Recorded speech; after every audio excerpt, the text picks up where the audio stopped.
but I was taken so that I could personally witness what's going on in the lower levels of Dulce so that I could tell people.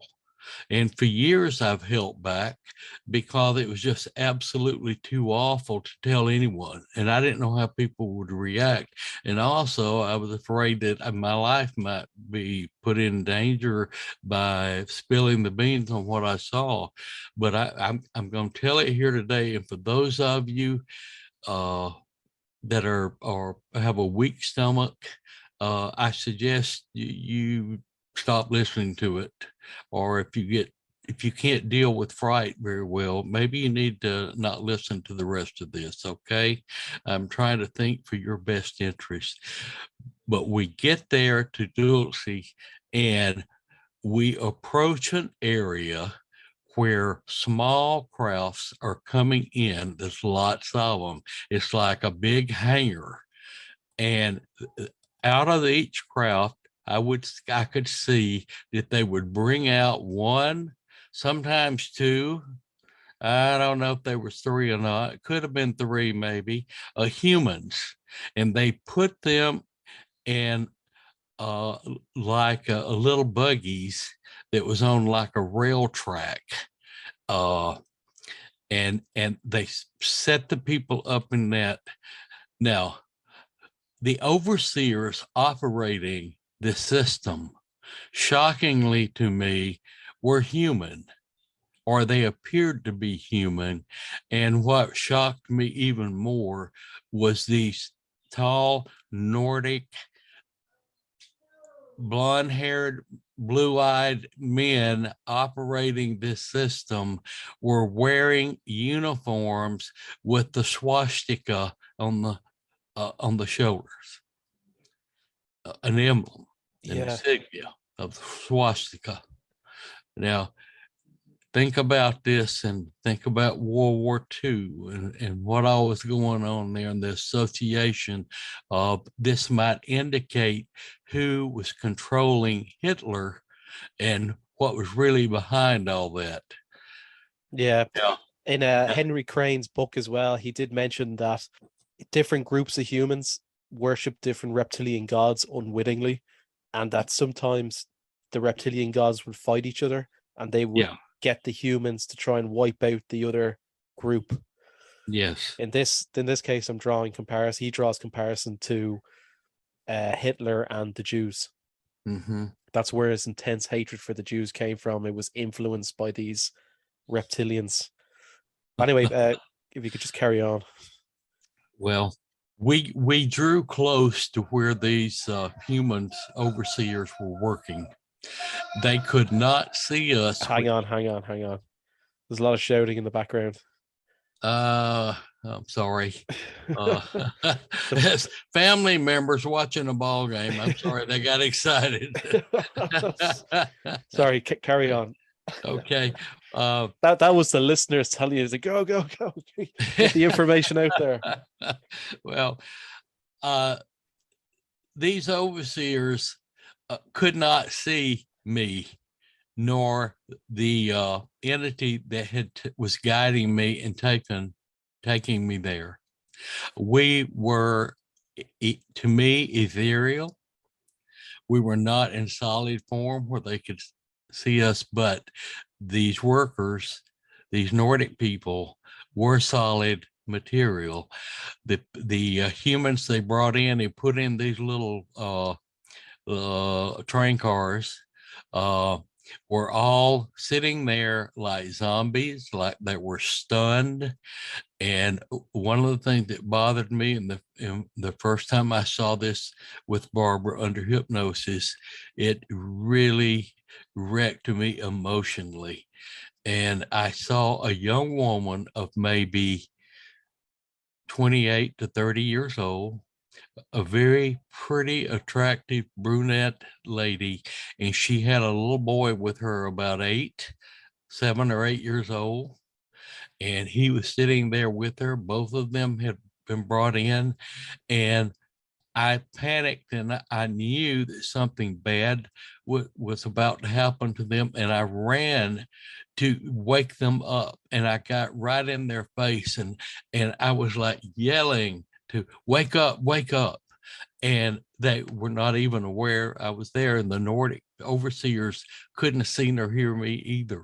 So I was protected in that sense. Some way they had me concealed where nothing was aware that we were there.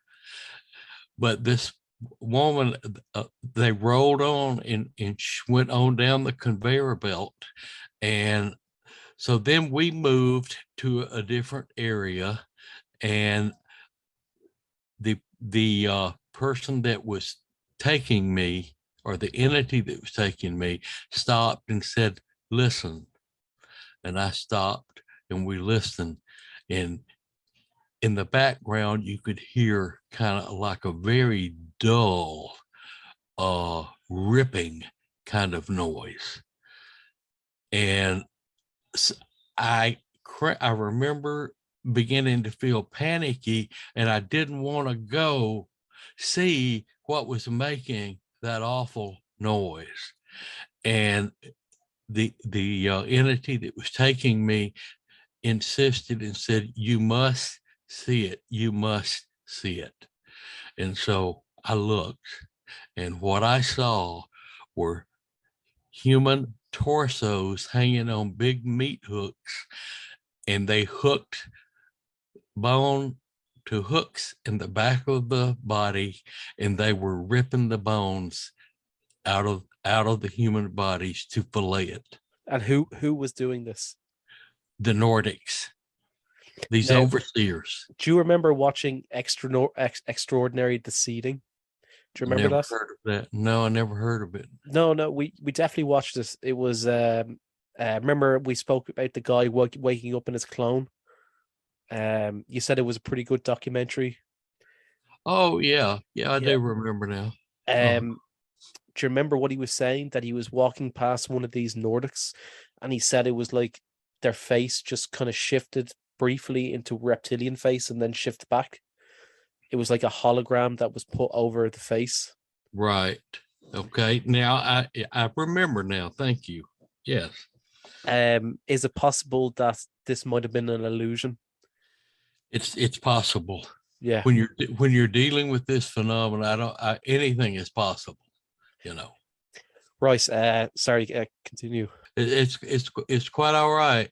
The next phase of Dulce that I saw was, we went to a large room that was extremely cold, and inside this room were boxes that were like a little small metal caskets, only they weren't caskets, they were more like coolers. And they were bringing in human body parts, arms, legs, torsos, all kinds of body parts, and packing them into these crates. And then there was a lot of them. It was a big operation. And I saw, I'm going to say probably 6 different Nordics working on 6 different boxes at one time, if I recall correctly. And they were packing all this in, and then they were putting the boxes, once they're full, on a conveyor belt roller. And it reminded me of present day where your luggage comes in at an airport on those rollers.